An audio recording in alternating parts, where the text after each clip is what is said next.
Coronavirus cases are on the rise and the stock market is in retreat. But Terraria? Well, Terraria marches onward. And as we march into the second half of the year, there's a tweet from the official Terraria Twitter account that I thought you'd find interesting. Here it is. We're getting closer to submission for Journey's End on Xbox and PlayStation. Stay tuned, we'll have details for you in the state of the game later this month. Now, how awesome is that? That's news I like to see. I noticed it last night before I went to bed. And there was a comment on this Twitter post by who else but Loki. Closer and closer indeed. Can't wait to see what everyone thinks when it's finally out. Well, that to me doesn't seem like a comment Loki would have made had the release not been pretty darn close. I'll say the Terraria State of the Game news updates tend to come out between the last Wednesday and the last Friday of every month, so that's when you can expect this one. But while we wait, I have scoured the official Terraria forums, the Terraria Discord, and of course Twitter to find comments of interest. And I found a few. Loki, in his usual fashion, has been good about reaching out to the community here and there with a bit of commentary on the development process for console 1.4. First this, with the comment, "I've had it up to here with these lunatic cultists on my front porch. Beta testing Journey's End on Xbox continues to go well." And really, he's never had a bad thing to say about the 1.4 patch process for, at least on the Xbox, which is what he's testing on. Next, K-Rule Royal wrote, "Will the emoticon system be added on the console versions?" Loki responded to that with, "Sure looks like it to me." And he shared this image along with that comment, which at first blush might seem a little daunting with a gamepad until you remember that the consoles will be able to use mouse and keyboard, at least at some point in the future, which, being primarily a PC gamer, I can fully endorse, fully recommend that you try it out. Mouse and keyboard are awesome. So if you have the money for it, I recommend it. Next, Sawyer writes, "Are you also working on PlayStation Terraria 141? Which is a good question. Loki's always talking about Xbox. Well, he clarified by posting, "Yeah, they are being done in parallel. I just only have an Xbox dev kit to test on.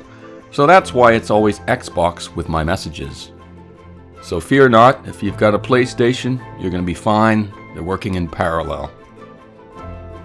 Next, a user 1.4 tomorrow, which is rather optimistic, but I guess one day that'll be true, writes, "How has the playtesting been so far with bugs and all?"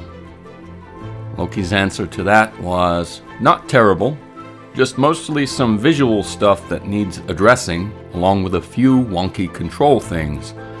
Only had one crash report that should already be handled, pending retest on next build. I'm currently in hard mode on my playthrough as of yesterday. It's cleaner than I've seen previous console builds of this scope at this stage by a large margin."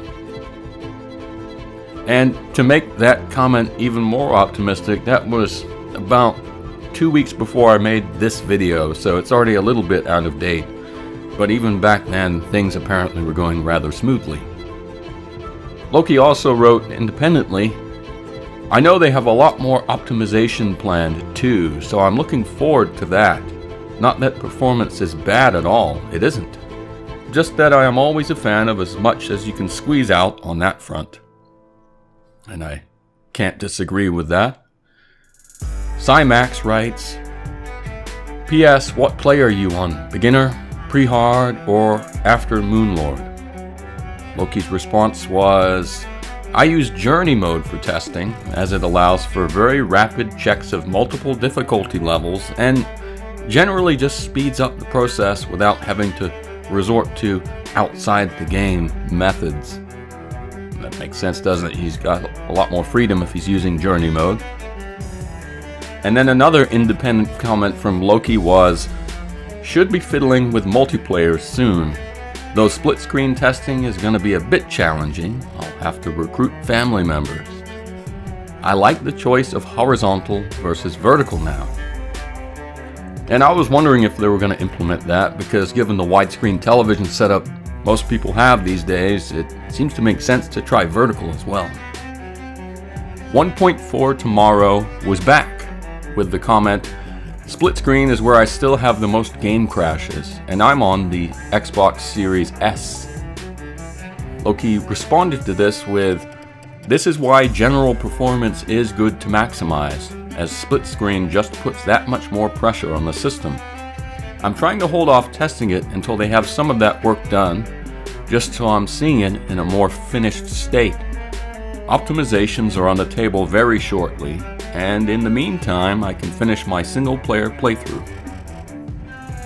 And recall, these comments were made, I believe, on the Discord about 2 weeks ago, so they've probably already been done. These things he's talking about have probably already happened, especially in light of that Twitter post I began the video with.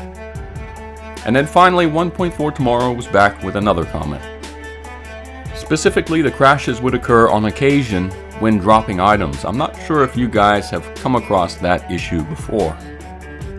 Loki answered him with, "Not personally, no, but this is a totally new base here, so old bugs aren't necessarily valid within it.